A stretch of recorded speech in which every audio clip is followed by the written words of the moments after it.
कहानी की शुरुआत होती है एक छोटे से गांव से जिसका नाम था गरीबपुर। जैसा कि नाम से ही जाहिर था, यहाँ के लोग बहुत ही गरीबी में जी रहे थे। रोज की 2 वक्त की रोटी जुटाना भी किसी जंग से कम नहीं था। इसी गांव के एक कोने में मिट्टी की दीवारों वाला एक टूटा फूटा घर था जिसमें रहता था राइस्टार अपनी बूढ़ी माँ के साथ। राइस्टार की जिंदगी बहुत साधारण थी। गाँव के बाहर उसकी एक छोटी सी चाय की टपरी थी, वहीं से घर का सारा खर्चा चलता था। सुबह सुबह वह चाय बनाकर ग्राहकों को पिलाता और रात में थका हारा माँ के पास लौट आता। गरीबी थी लेकिन सुकून भी था।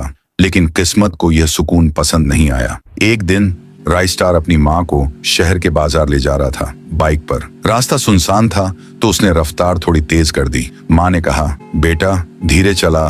लेकिन बाइक की तेज आवाज में राइस्टार को कुछ सुनाई नहीं दिया। तभी एक काली एसयूवी अचानक सामने आ गई। एक भयानक टक्कर हुई। राइस्टार सड़क पर गिर पड़ा और कुछ पलों के लिए उसकी आंखें अंधेरे में डूब गईं। जब होश आया तो देखा वहां लोगों की भीड़ जमा थी। उसने खुद को घसीटते हुए माँ तक पहुंचाया जो जमीन पर खून से लथपथ पड़ी थी। आंसू रोकते हुए राइस्टार चिल्लाया, माँ माँ। अचानक एक एम्बुलेंस आई। राइस्टार ने माँ को उठाया और सीधे अस्पताल भागा। अस्पताल में डॉक्टर ने जांच के बाद कहा, आपकी माँ को बचाया जा सकता है लेकिन उनकी हालत बहुत नाजुक है। ऑपरेशन तुरंत करना पड़ेगा और इसके लिए 10 लाख डायमंड का इंतजाम करना होगा। राइस्टार जैसे सुन्न हो गया। डायमंड इतने कहां से लाऊं? उसकी आंखों में बेबसी थी और दिल में डर। उसी पल अस्पताल के बाहर एक काली लैम्बोर्गिनी आकर रुकी। उससे उतरा एक आदमी काले सूट में, चेहरा सख्त और नजरें तेज। वह सीधा राइस्टार के पास आया और बोला, सुन है तुम्हें पैसों की जरूरत है? राइस्टार ने कहा, हाँ, मेरी माँ की जान खतरे में है। वो आदमी जेब से एक कार्ड निकालकर राइस्टार को दिया और फुसफुसाकर बोला,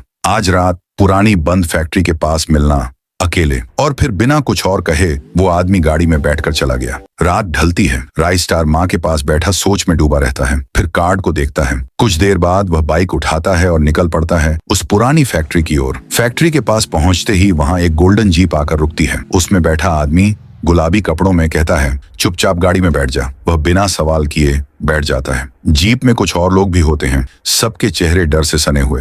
अचानक जीप के अंदर से एक गैस छोड़ी जाती है, एक अजीब सी नशे की गंध। राइस्टार की आंखें भारी होने लगती हैं और वह बेहोश हो जाता है। जब राइस्टार की आंखें खुलती हैं तो वह एक बड़े से हॉल में होता है, कपड़े बदले हुए, हाथ में एक नंबर लिखा हुआ। वहां उसके जैसे और भी कई लोग खड़े होते हैं। तभी पीछे से एक भयानक सी आवाज आती है।